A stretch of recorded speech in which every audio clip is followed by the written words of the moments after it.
A quick shout out to Touchdown Digital for sponsoring this week's video. Well, good morning everybody. Welcome back to the channel. My name's Glenn Summer and you're watching Sniper Photography. Today, just quickly, I want to share with you some images that I shot in 2019 in Alberta, Canada, up around the Lake Louise, Moraine, Lake Jasper, Canmore area.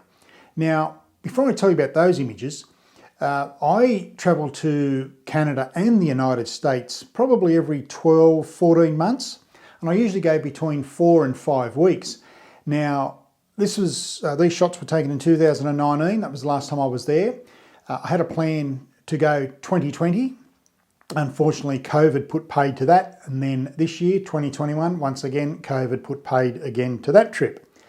But I'm currently in the process of planning a trip for 2022 next September, where I'll be going to Canada again for about 3 weeks, but 2 weeks on top of that, so it's a 5-week trip. I'll be spending 2 weeks traveling through Alaska in an RV. Now, I've never done that before, so I'll be flying into Anchorage, hiring the fully equipped RV, and then off we go. So we're there for 2 weeks in Alaska and doing the research. Basically, well, we want to go and see the Northern Lights. I want to photograph the Northern Lights up around the Arctic Circle. So in September, you've got a very good chance of seeing it around about midnight or 1 a.m. in the morning, which is fine. But with the RV, it's self-equipped and we'll be pulling into RV parks or in areas where you're virtually surrounded by mountains and snow and ice and stuff like that. So I really can't wait for that. Fingers crossed that COVID let us do that, and then 3 weeks road trip after Alaska into Canada, where I'll be hiring a 4-wheel drive and we'll be just driving around and pulling up wherever we feel like it and hopefully capturing more images. But this time in September, I've got fingers crossed again that the lakes won't be frozen, because as you can see in these images, it was very cold when we were there in 2019. It was just before winter, but they had a very heavy snow fall prior to winter. Now, out of all this, there's one location in Canada that I've never had the chance to photograph, and that's Lake Moraine. Now, Lake Moraine is probably one of the most photogenic places on Earth.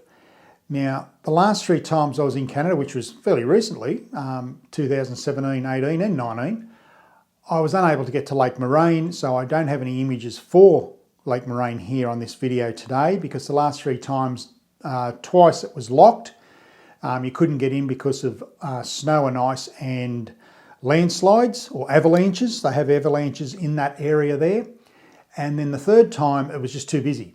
It's probably one of the most busiest places on Earth, and it is a struggle to take good shots of Lake Moraine, but I will slowly work on that to see what I can overcome the crowds.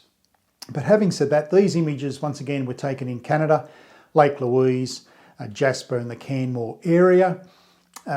You will notice there's a couple of long exposure shots. Now, just a free tip, with long exposure photography, which I absolutely love, I love long exposure photography, what I tend to do is take the long exposure shot with an ND filter. Then I remove the filter and take a normal shot at normal shutter speed. The reason why I like to do that, and it's a good idea to do that, is because with long exposure images, naturally you want anything moving or water to be that silky smooth of around about a second or 1.5, 2 seconds. But there could be movement, a bit of blur either side of your actual waterfall or water that's moving. So what I like to do is take those 2 shots, one with a long exposure neutral density filter and the other shot with no filter at all at a faster shutter speed. Then what I do, I put that into Photoshop.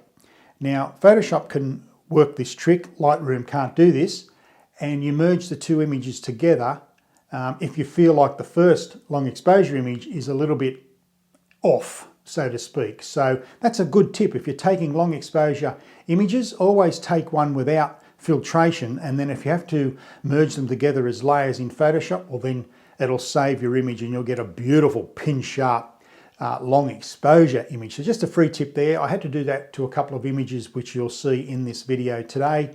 Other than that, look, it is a great area to visit.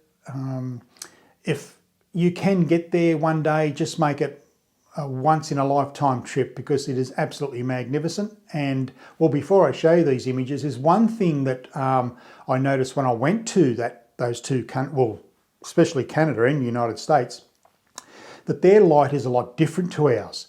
The light here in Australia, as you know, is very harsh, strong and bright. Especially in Canada, the light is a lot softer, it's a lot more subdued, and it's beautiful to work with. Beautiful light in that part of the world. So took me a bit of time to get used to that sort of light when I first went to Canada a few years ago now. But now that I go back there, I know what to expect. Excuse me. So yeah, the lighting over there is very, very different to what you see here. But if you do get a chance, you and your family or yourself or loved ones or whatever the case may be, I suggest put that on your bucket list, because quite frankly, it is outstanding for photography and just for holidays in general. The Canadians are champion people, and so are the Americans, and parts of their country are absolutely spectacular as well. But make it a lifelong trip, a once in a lifetime trip, and I tell you now, you won't be disappointed. So having said all that, sit back and please enjoy these images. If you've got any comments on them, please put them down below and I'll get back to you as soon as I can. If you're new to this channel, please hit the subscribe button and the bell next door. I much appreciate the support from the people that follow this channel. It really means a lot to me. Basically, my channel is about teaching people. I love teaching people. I've been involved with photography for 40 years now, and I feel like I have an obligation to teach people and pass on that knowledge. So thanks for watching. I hope you enjoy these images, and as I always say, be nice to yourself, family and friends, but most of all, please keep smiling and keep shooting, and bye for now.